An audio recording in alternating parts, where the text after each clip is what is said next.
government officials, members of the media, ladies and gentlemen, you are welcome. Karibu sana.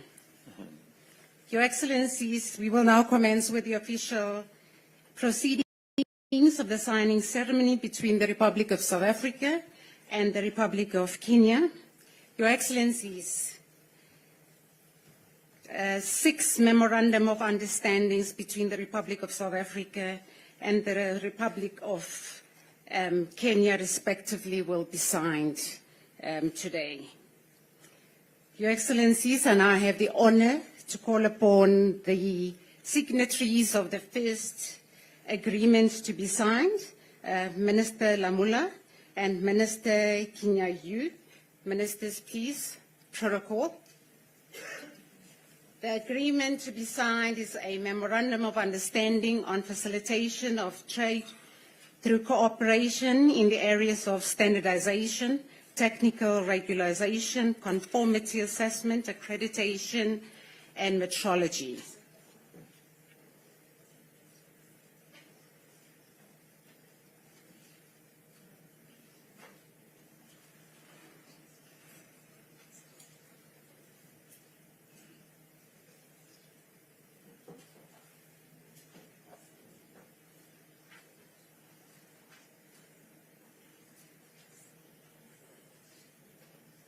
Thank you, Ministers. You may now shake hands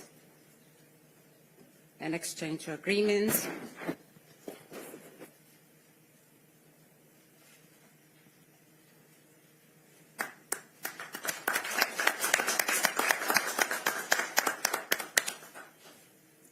Thank you, Ministers. You may return to your seats.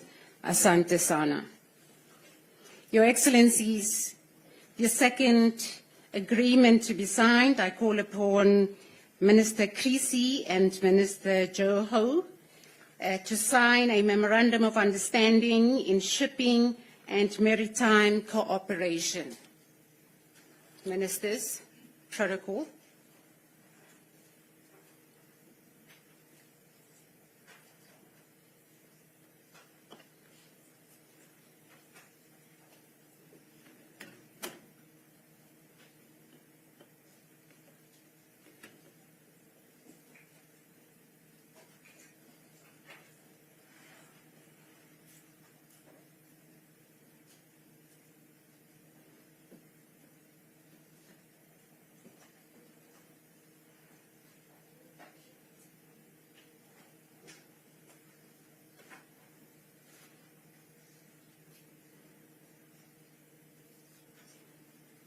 Thank you, Ministers. I may now take the handshake opportunity and exchange your agreements.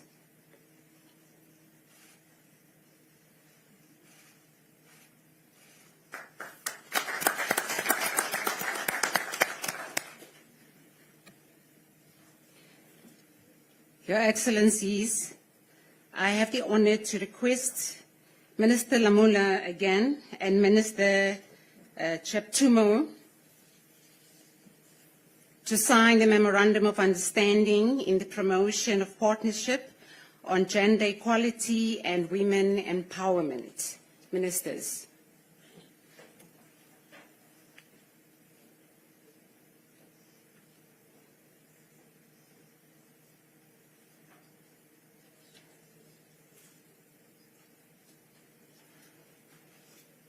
Please exchange protocol.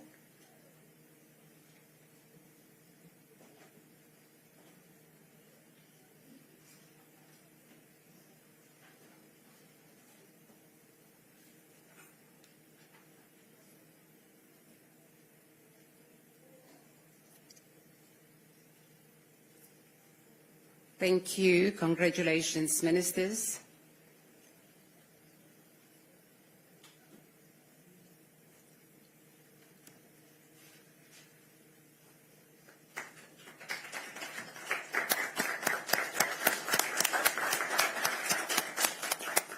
You may return to your seats. Thank you. Asante sana.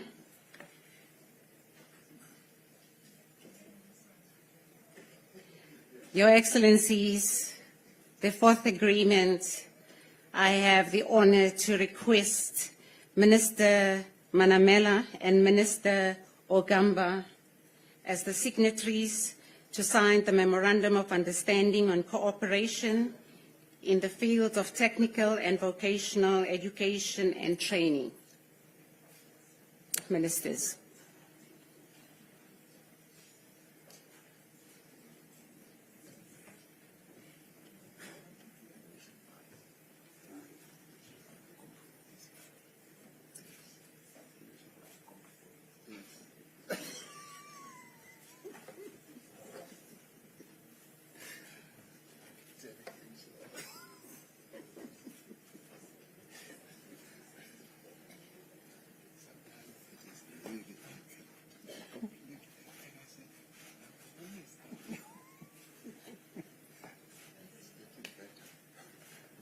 Thank you and congratulations, Ministers. The handshake, thank you. Thank you, Ministers. You may return to your seats.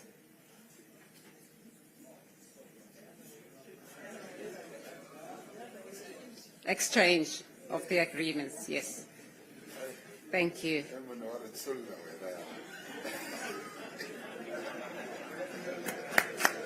Thank you. Congratulations, Ministers. Protocol. Your Excellencies, the fifth agreement, I now have the honor to request Minister Nyonso and Minister Cheptumu again as signatories to sign the Memorandum of Understanding in the field of Arts, Culture and Heritage. Ministers.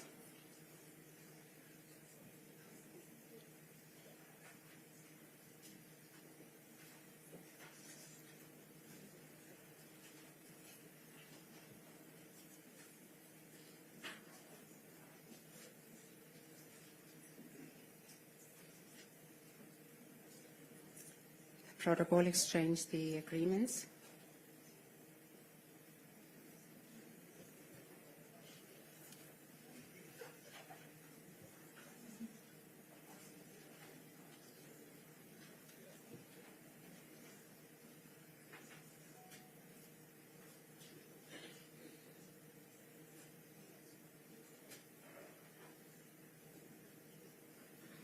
Thank you and congratulations, Ministers. You may have the handshake and exchange of your agreements.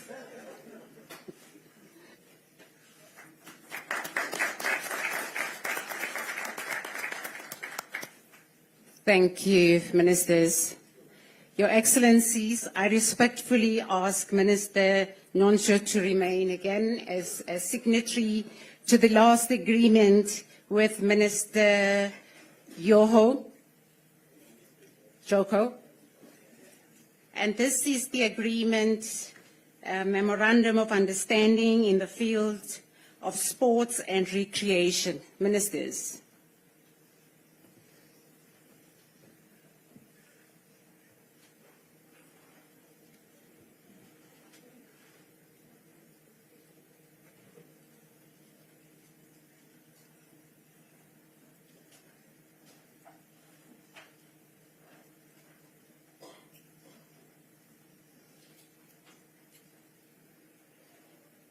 Thank you and congratulations, Ministers.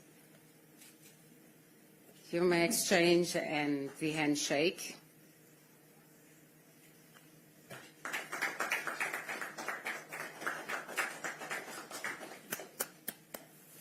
Thank you. Your Excellencies, we have now come to the end of the signing ceremony. I would like to thank His Excellency President Ramaphosa and President Ruto for witnessing the signing ceremony. Your Excellencies, Mungu awabariki. God bless us all. In conclusion, I now take the opportunity to call on the presidential spokesperson to facilitate the media briefing. I thank you. Thank you, Ambassador. Your Excellencies, Ministers, ladies and gentlemen of the media, we will now kick off with the media briefing, starting with President Ramaphosa delivering his remarks. In turn, he will invite President Ruto to also deliver his remarks. Thereafter, we'll open the floor to questions with those that we've discussed beforehand. Thank you, Mr. President.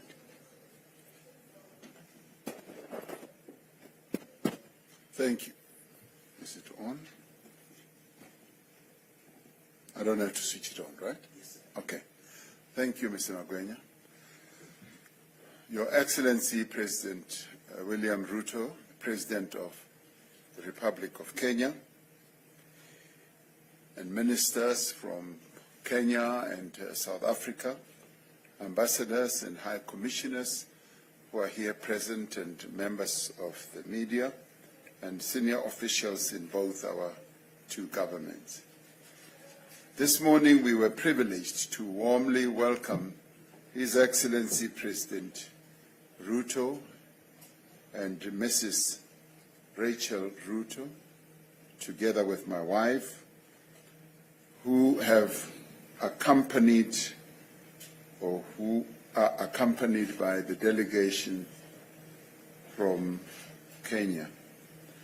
Our countries enjoy long-standing ties of friendship, solidarity, and cooperation over many years.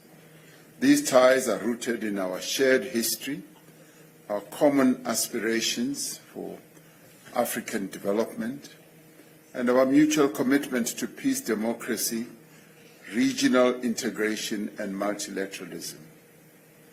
Kenya remains one of South Africa's most important strategic partners in East Africa and on the continent more broadly.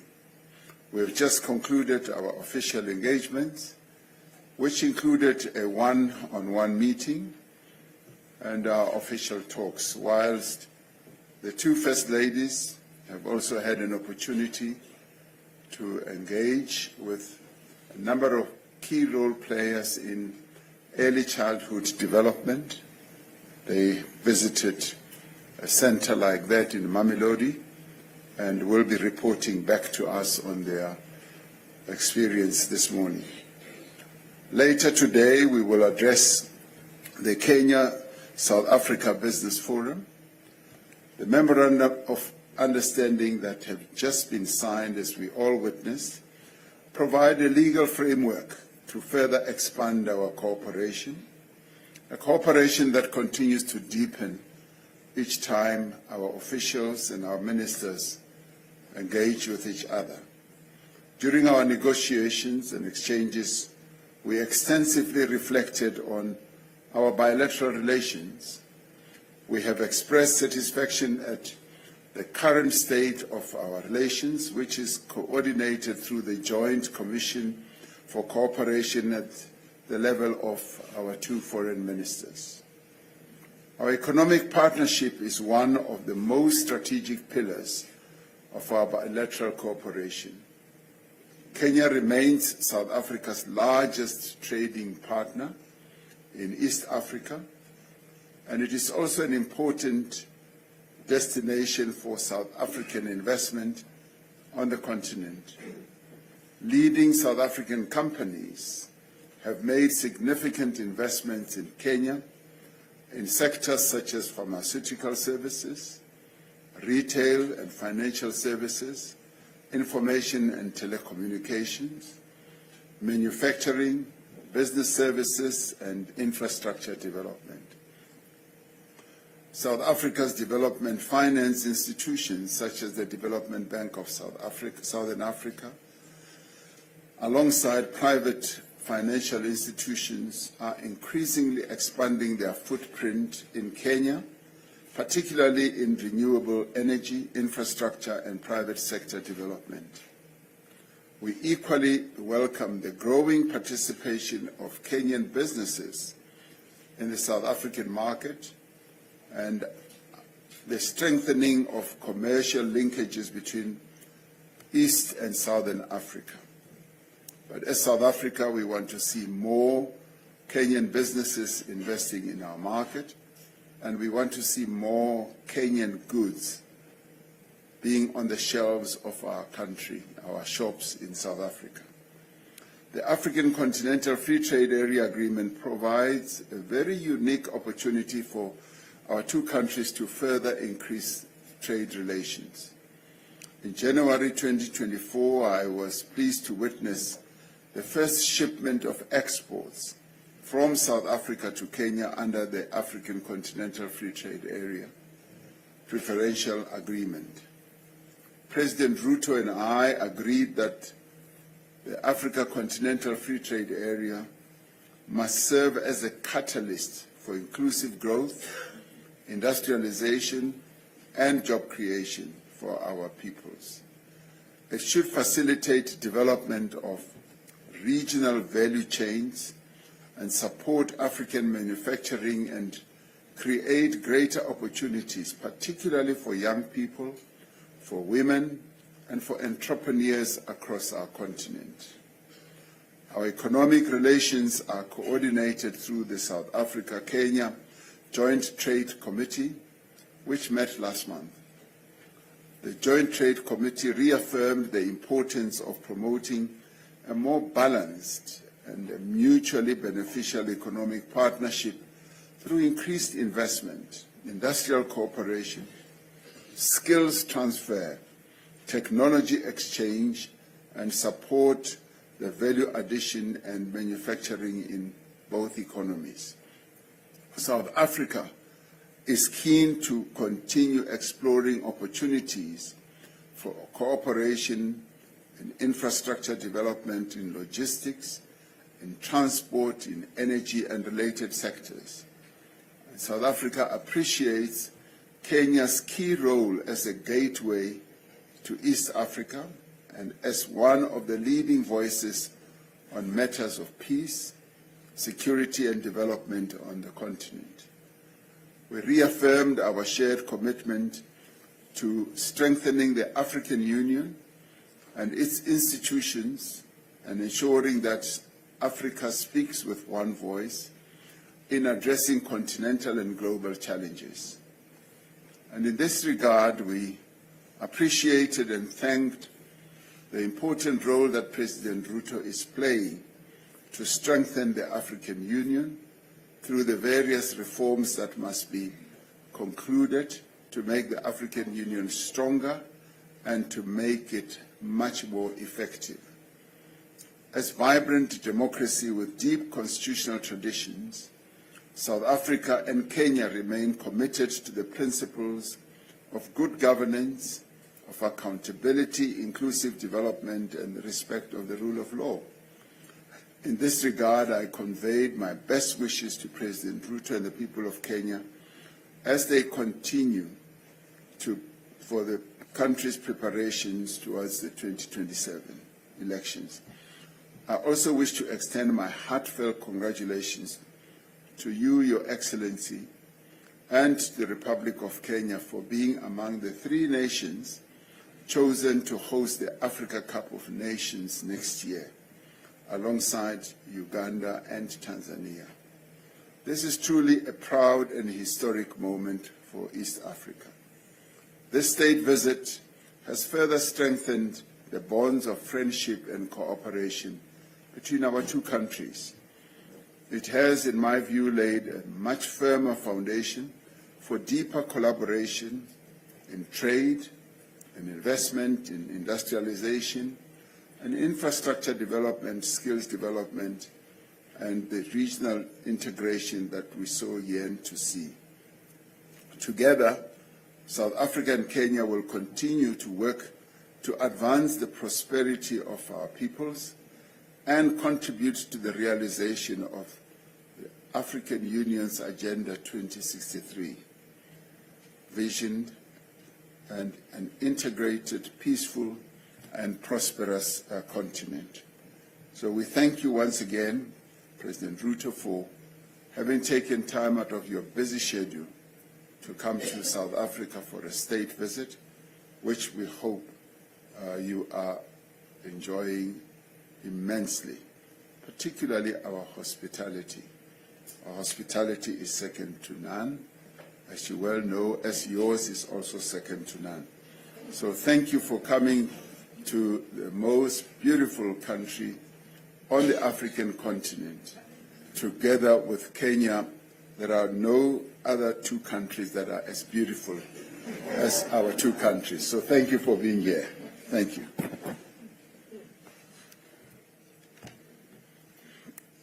Your Excellency, President Cyril Ramaphosa, President of South Africa,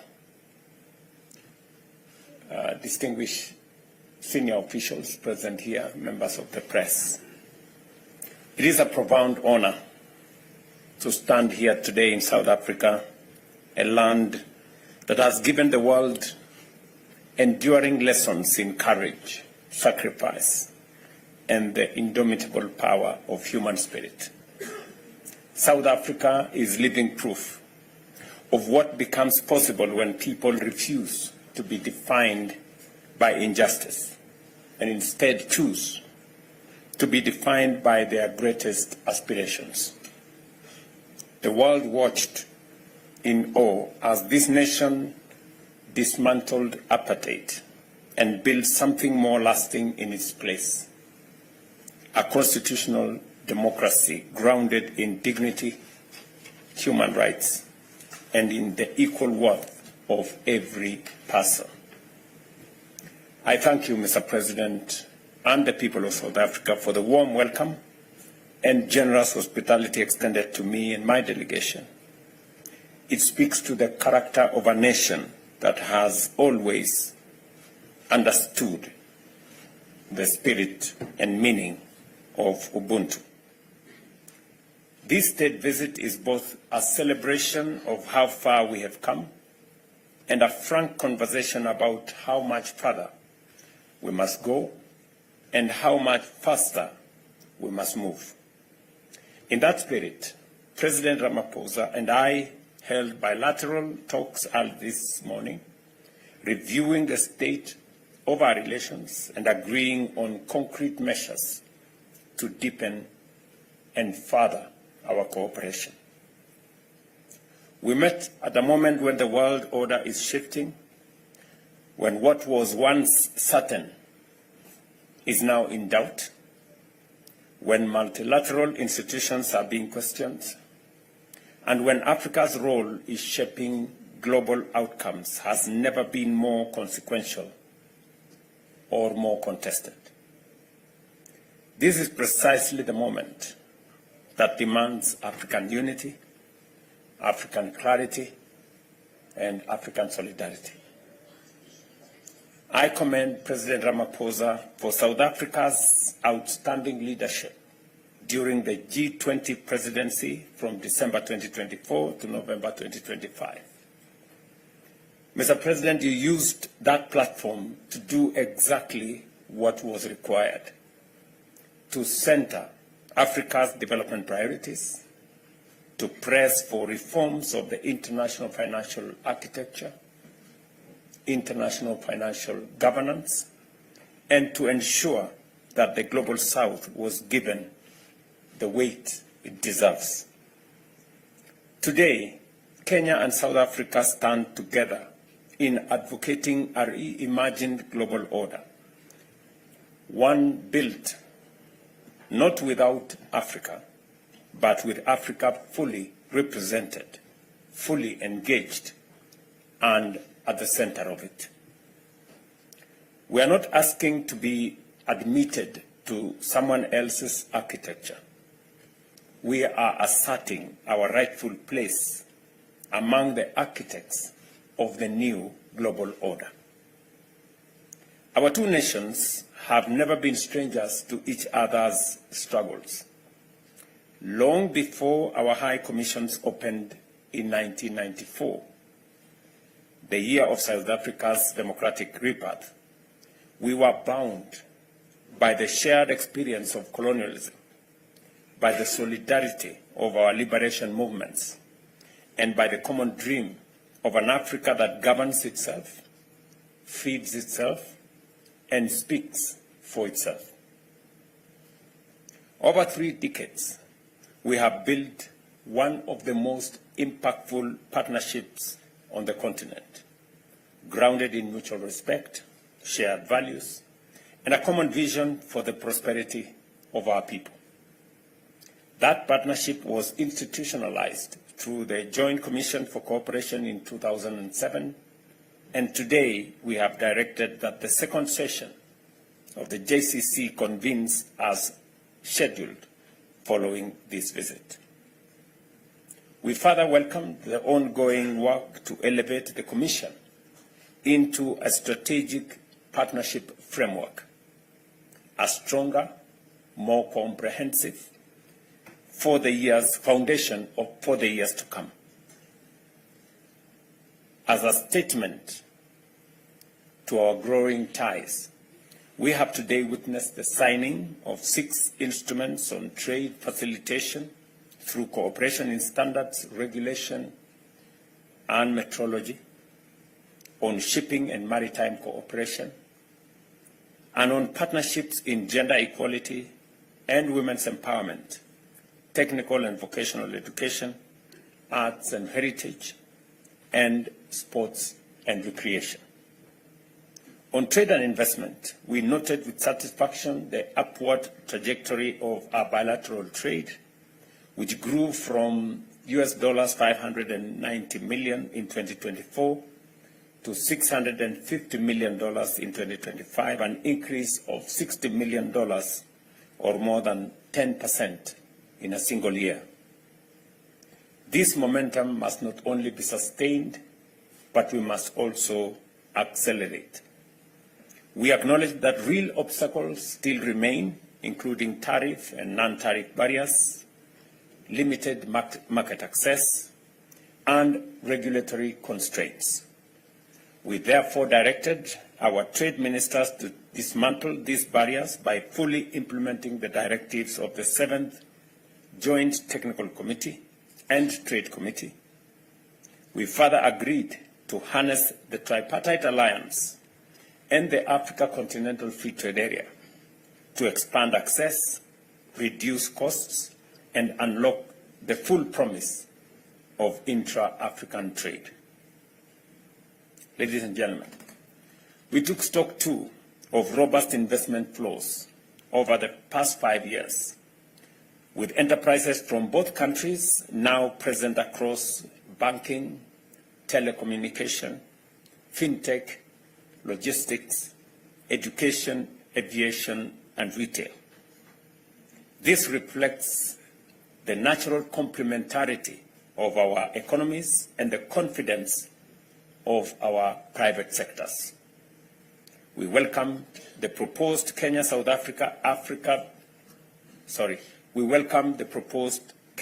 Africa Business Council and commended the business forum convened alongside this visit, which turns commitment into commerce.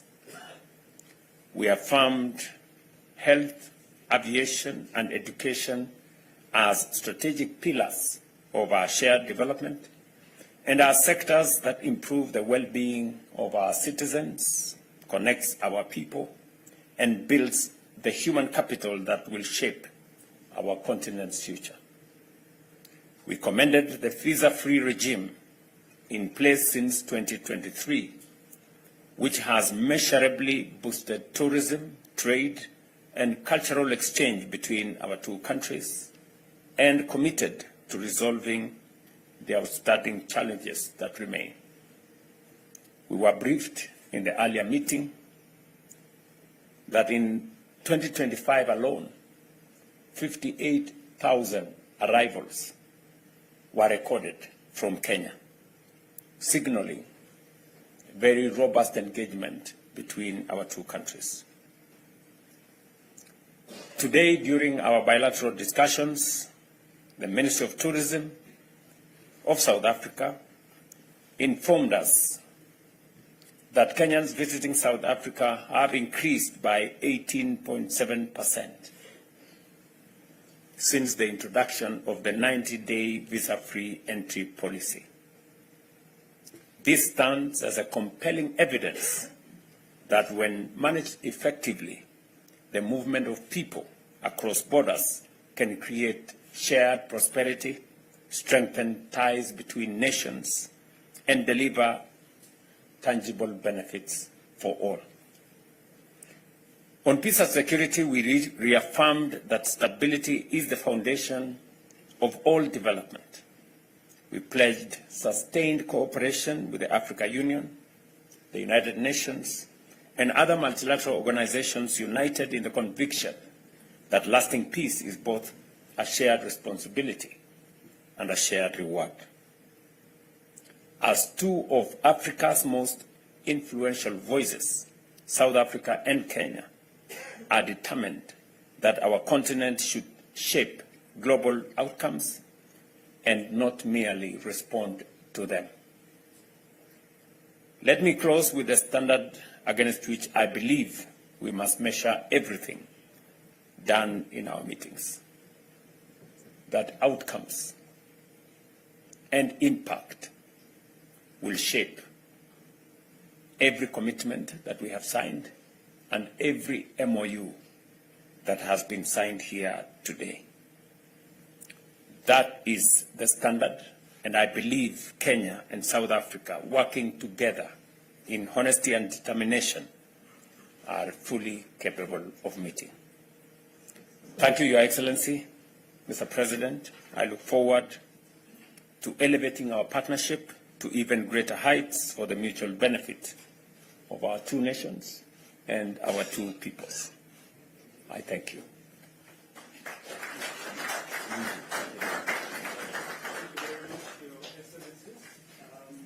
We will now open the floor to questions. I'm going to take first few questions, Tando, and take Zeneki from Newsroom. Please introduce yourself and the news outlet you represent. Thank you. Good afternoon. My name is Tando Mayago, and I'm from the Business Day here in South Africa. To both presidents, my question to both of you is, at a time of growing geopolitical fragmentation and competition between major powers, how can South Africa and Kenya position themselves as influential African middle powers rather than simply arenas for global rivalry? And my question to President Cyril Ramaphosa is that there has been discussions around sending diplomatic envoys to neighboring countries on migration and regional stability. Is South Africa considering a more formal diplomatic initiative with states in the region to manage migration flows and ease the current tensions? Thank you very much. Zanigo, please pass the mic to Zanigo.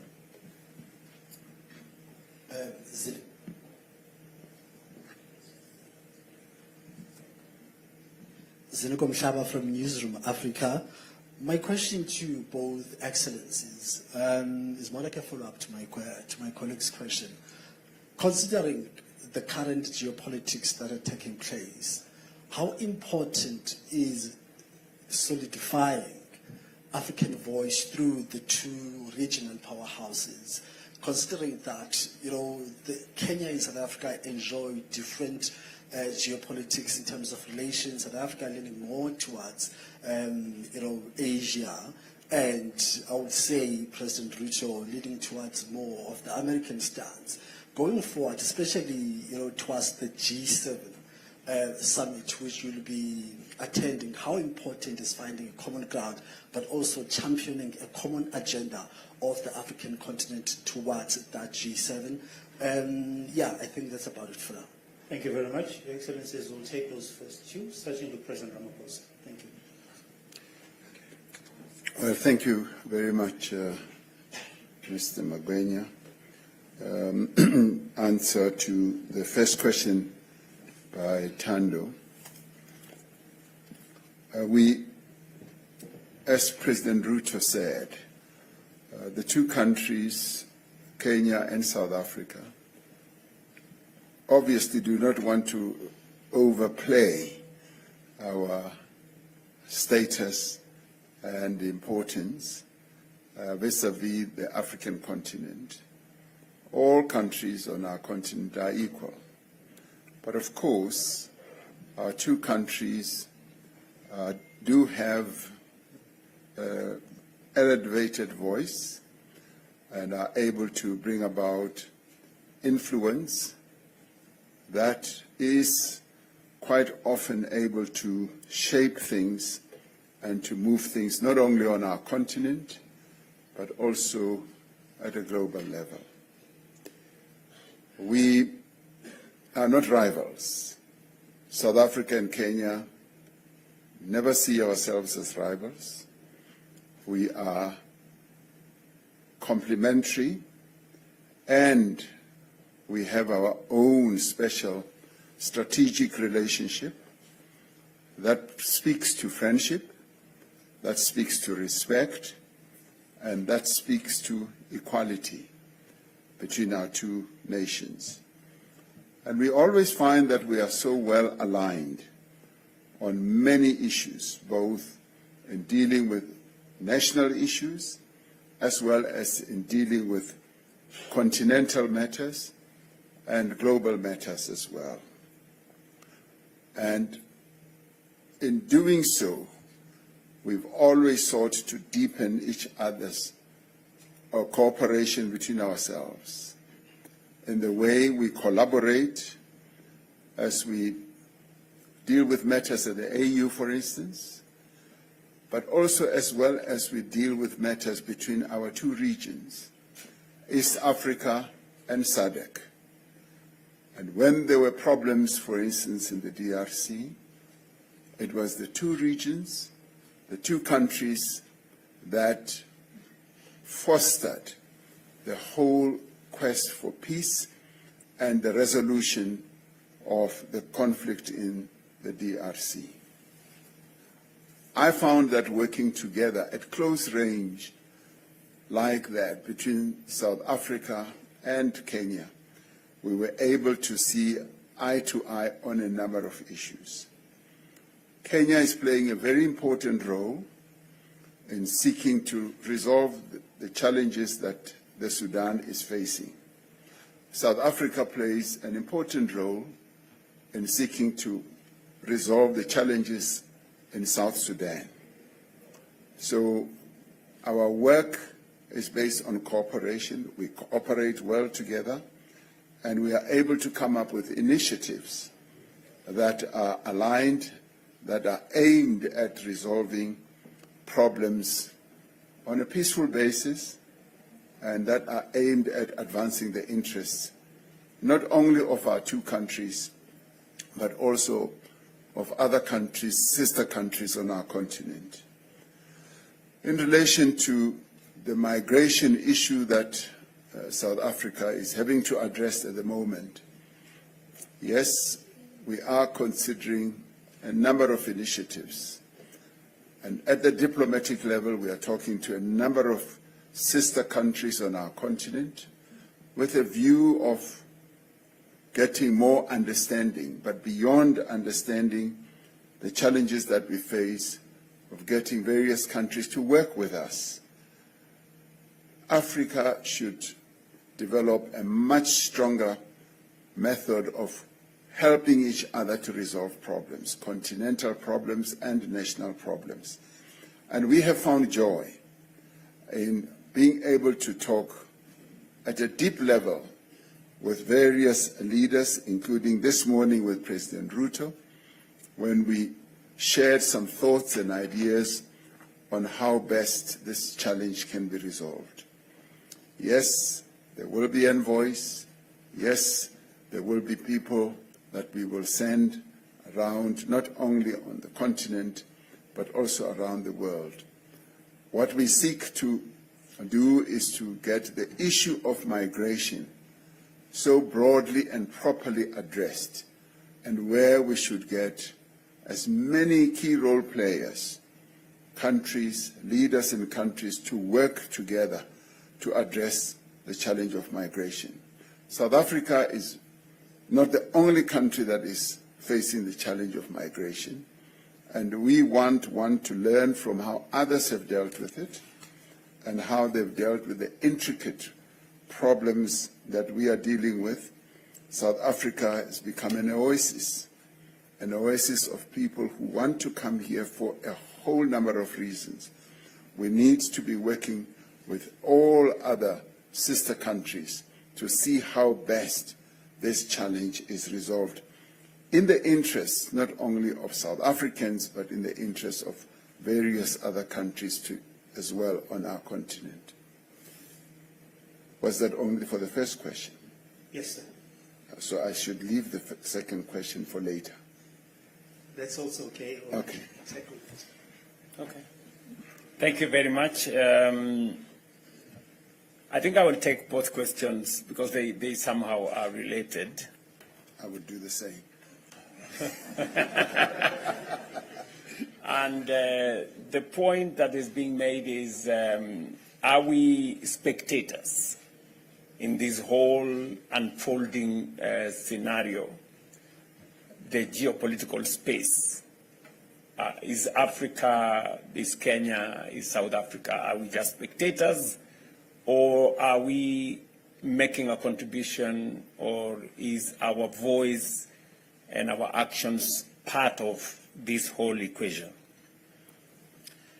And let me say this maybe in two parts. Number one, it is our very considered view, working as people from the African continent, that for a very long time, our voice, our ideas, our proposals did not find its way to the forum or fora that then would influence global discourse. That has changed. I think we have taken very firm positions. We have put forward very clear proposals on what we think, not just as Kenya and South Africa, but also as a continent. And by so doing, we are slowly beginning to influence global discourse. I say this, and I will give you 2 or 3 examples. The matter of the reform of the international financial architecture was very remote. Many people did not believe that there was a problem on how the Bretton Woods institutions, how access to affordable financing, how countries were treated in terms of credit rating, and how that significantly undermined Africa's development. As a result of what we have done as leaders in this continent, today there is greater appreciation that there is something fundamentally wrong with the global architecture as it stands. And today, in every forum, there is an admission that there is need for reform of both global governance and the global financial architecture, to the extent that now we have an African credit rating agency to bring into the equation an African perspective on what is the real position, what is the real risk assessment of African economies. Is there real risk, or is it perceived risk that is exaggerated and used to undermine the position of African emerging economies to access affordable credit? There is a realization by the global financial architecture that they need to redesign their engagement with the African continent. And we are seeing changes in how the World Bank operates, how IMF operates, how other DFIs are operating, and there is greater appreciation. So we are not just bystanders. We're not just spectators. We are influencing what is happening globally. Let me take it a little bit further. Today, Africa is represented at the G20. It is a reform that has been undertaken because of the push from those of us from this side of the world. And South Africa became the first African country to host the G20. And I have said here that we commend South Africa and President Ramaphosa specifically for taking the stage and positioning Africa rightfully and our priorities and our concerns and what we believe the world should look at going forward. It is on the same spirit that I will be picking up from where President Ramaphosa left at the G20. And I will be taking the same message, the same priorities, our perspectives to the G7 next month. This month, actually. This month. And it is because it is no longer possible to ignore a continent as big as ours, with 1.5 billion people, with the largest reserves of resources, whether energy resources, natural resources, human capital. In fact, by 2050, a quarter of the world's population will be living here. Africa will be the single largest market by 2050. Anybody who is serious about thinking about the future, it's not possible to figure out that future without this continent. And finally, we are not only looking at what we can do with others, we are also looking at what we can do ourselves. And that is why we are undertaking the reform of the African Union. We believe that the African Union must be made fit for purpose so that it can serve the 1.5 billion people in this continent much more effectively. It is the reason why I was assigned by my colleagues the responsibility to work on the reform of the organs and institutions of the African Union. It is one of the topics that I discussed with President Ramaphosa, especially on matters to do with financing the African Union. They say, he who pays the piper calls the tune. Whoever is paying will have a say, and we want to be the ones to determine the course of the African Union, the way to the future for our continent, by making sure that we mobilize resources to reform our union, to make it effective, and to make it fit for purpose. And we are looking even further.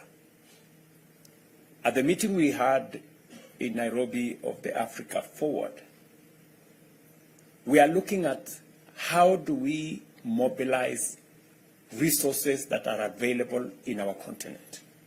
How do we better deploy those resources? For example, discussing with African DFIs, there is $4 trillion in our continent. $4 trillion US in our continent, in our pension funds, in our insurance companies, many pension funds in South Africa specifically, Kenya, our insurance companies, some of the biggest are in this country. We have a lot of resources. But these resources are not being used. They are not being mobilized for the development of our continent. Instead, they go to other places, and then we go borrowing this money from those other places. What we are saying is that we need our DFIs in the continent to mobilize these resources and make it available, make these resources available for the development of our continent, so that we build structures that will make it possible for us to deploy pension fund resources, insurance fund resources in driving public infrastructure development. And so we are not only looking at what we can do with others and how we cannot be, bystanders or spectators in the global stage, but we are also looking at what we can do as a continent. And it goes down to what we can do as South Africa and as Kenya. Part of the conversation we will be having with the private sector, for example, later today, is how the private sector in South Africa can look at opportunities for investment in Kenya. We want to generate 10,000 megawatts of energy. This is commercially viable. How do you mobilize resources in South Africa to invest? We are working on 28,000 kilometers of road, extending the standard gauge railway, building a new airport. These are opportunities for investment by African companies using resources from African DFIs, financial institutions, banks, pension funds, insurance companies. So we will be discussing the mechanisms that we can use African resources to drive African development. And finally, we've been having challenges, as we all know, of fuel caused by some war in Iran, which we have no control over. I saw yesterday in the news there was an escalation of some sort, and that creates difficulties for us here. And that's why we discussed last year with President Museveni and colleagues in the East African community. And we have decided that we're going to invest in an East African refinery so that we can guarantee our own fuel requirements. And we will continue to look at how do we create more resilience within, even as we build partnerships with others. And this is how we are re-engineering our positioning, so that, to use your words, we don't just become an arena for others to do whatever they are doing, but we also not just influence, but we also make this space a space for our own growth and our own development. I don't know whether, it's long since I was in school, so I don't know whether I answered the question well. Thank you very much, Your Excellency. With those comprehensive responses, and in the interest of time, I'm going to take one last question from Kaya. Please keep it brief, Kaya. Kaya Kumalo here from SABC News. President Ruto, this is just directed to you. A very turbulent time in East Africa in light of the outbreak of Ebola.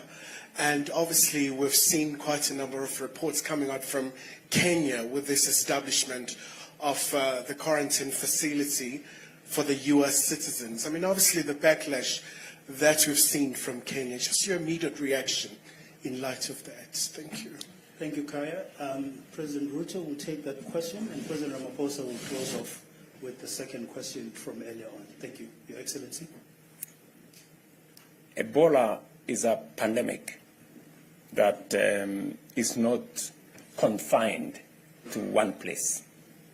And just for context, there has not been a single reported incident of Ebola in Kenya. Just for context. Yes. So the big debate is going on, but that is the correct position. Absolutely. Number two, the Ebola situation in Eastern DRC is a source of concern for any country, including Kenya, that is mindful of matters health of its citizens. And the responsible thing to do when there is reports of such high-level infectious outbreak, Kenyan citizens in DRC, we have soldiers in DRC. The most responsible thing to do is to prepare for any eventuality. And that is what Kenya has done. We have prepared ourselves adequately. We have taken command of all our entry points. We are doing testing of every person coming into Kenya from anywhere near that region. We are testing close to between 2,000 and 3,000 people from all our entry points every day. We have mobilized resources, testing kits, reagents, and all manner of people. We have trained thousands of staff, health staff, to be able to handle that situation.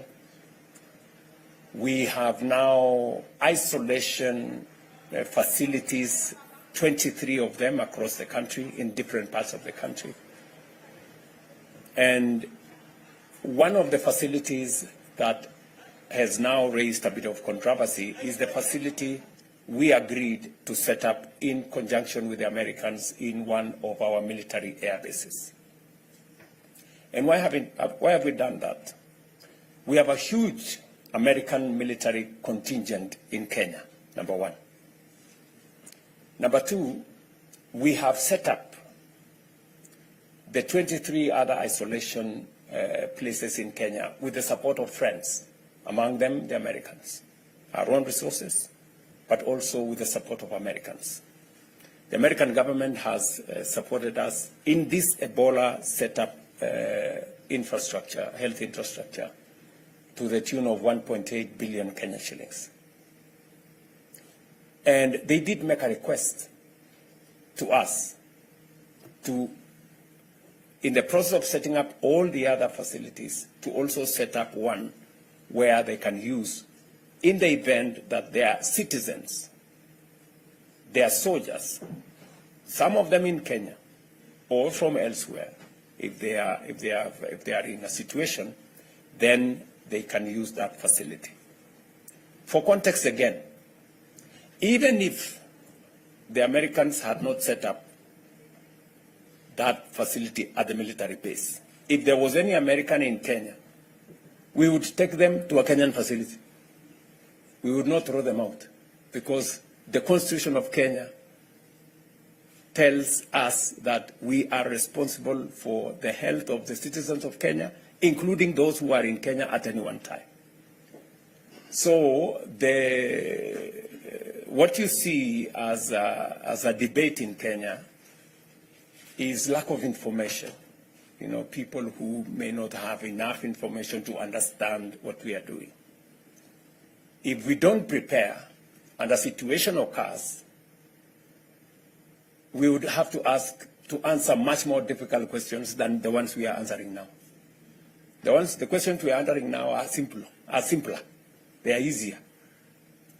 But if we were answering questions when people are sick and we haven't prepared enough, then we would be answering much more difficult questions. Where were you? What were you doing? What did you do? You knew there was a pandemic. You didn't do nothing. You know? What we are answering, the questions we are answering now is that we are prepared too much. And we are prepared for even our friends. And you see, I ask the people of my great country that the American people and government have been partners with us on matters health for close to 25, 30 years. PEPFAR and all the other funds. American resources, American taxpayers' resources have been used to support Kenyan health infrastructure. It would be most unfortunate if on one request by the Americans, to set up a facility at their cost, we would refuse. We would look very inhuman, you know. So the debate here is not about whether to set it up or not. The debate is, are we doing the right thing? Are we not? And I can tell you without fear of any contradiction, and I can look at everybody in the eye, Kenyan, including yourself, and tell you we are doing the right thing. Thank you. Mr. President? Well, thank you very much. Let me just comment on this whole initiative on Ebola. And Ebola, clearly, as President Ruto said, it's a pandemic. It's a pandemic that should concern all of us on the African continent. And as South Africa's role is the champion for the prevention of these pandemics, we have been quite deeply involved in the process of dealing with Ebola on our continent. But as South Africa itself, we've decided that we will be very proactive and be Pan-African and support the efforts that the African continent should make to deal with Ebola. We've made a contribution, as you might well have heard, of $5 million to the AU CDC to strengthen the CDC's effort to ensure that we have all the resources to be able to fight and to deal with Ebola. And for us to do so is to protect the peoples of Africa, but so also that when we protect South Africa and make sure that we do not in any shape or form ever have Ebola, we're protecting the whole continent as well. And so this contribution is meant to strengthen health systems in the DRC, in Uganda, as well as the AU CDC will be making that type of initiative because our health systems on the continent do need to be not only strengthened, but there needs to be readiness to deal with pandemics like this. And in this regard, we call on all other countries and institutions that are able to lend a hand to make a contribution to enable the AU CDC to be able to deal with this challenge quite effectively. With regards to the earlier question, as I understood it, raised by Ziniko, where he tended, thank you, Excellency, tended to say that South Africa will be more aligned with countries in the East and Kenya with countries in the West. There's just no truth in that. I mean, we never see our relationships as the two countries, and we are aligned on a number of issues, as exclusive to one country or to one part of the world. Our foreign policy is conducted in a way, and certainly South Africa's foreign policy is conducted in a way that is aimed at promoting and progressing the interests of the people of South Africa. But we are very strong also on saying it should promote the interests of the people on our continent. South Africa, as Kenya does, always make it a point that where we represent either South Africa, anywhere in the world, at a forum or otherwise, we always speak about Africa first and possibly last about South Africa. Because it's important for us to be promoting the interests of our continent. When we hosted the G20 here, our primary focus was our continent. We focused on what needs to be done for our continent and less so about ourselves as South Africa. When President Ruto goes to the G7 in France, he will be articulating the interests of Africa. He will be articulating what Africa needs and where Africa wants to go. He'll be speaking to the vision that is set out in Agenda 2063 for the whole continent. And of course, there are moments when bilateral meetings will be held, when he will speak about Kenya. But our primary focus as leaders, and certainly in my case and President Ruto's case, is to uphold and promote the interests of our continent. So, and we never see a contradiction in who is given the space, the platform, and the opportunity to attend whatever forum. It was South Africa that, as this only member, African member of the G20, that advocated very, very strongly, aided and abetted by our continent, of course, that the AU should be represented in the G20. We've achieved that. We will seek to achieve much more as we go on. We want our continent to be represented in the UN security structure. And we want, as President Ruto said, the global financial institutions to also be responsive to our call that those institutions should be more representative, which they are not. And that message is sinking in, and it is sinking in through the influence that countries such as Kenya, South Africa, and many others on our continent are bringing to bear to these global arguments. And correctly so, we have chosen not to be spectators. And we have also chosen not to be quiet. So we are noisy Africans. And we will always be noisy, very, very noisy on African issues on the global stage. You will listen to him when he speaks at the G7. His voice will even be more elevated, better than today, because we are going to be very noisy when we get there. Thank you very much. Let me, Mr. President, just so that these people understand. Yes. South Africa and Kenya are neither looking east nor are we looking west. We are looking forward. That's it. Thank you very much, Your Excellencies. On that forward note, we've come to the end of our media briefing. Thank you very much.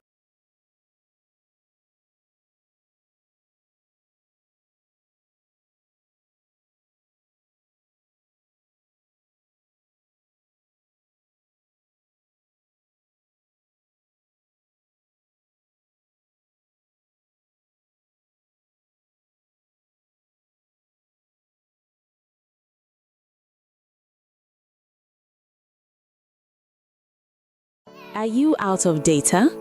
Muthui Solutions Hub brings you amazing data deals, tunukiwa, minutes and SMS deals purchased with or without Okoa Jahazi. To get these deals, pay exact amount to till number 6964518. For more enquiries, reach our 24/7 support at 0719 289 675.